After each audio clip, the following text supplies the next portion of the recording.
భయ్యా భయ్యా నీకేం కాదు తంగడేరు పట్టుకరా.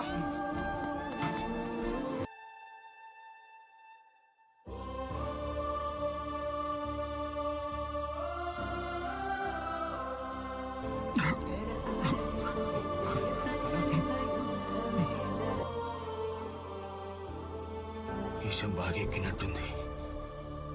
బిడ్డ రక్షతాడు తీసేస్తున్నావు ఏంద్రా?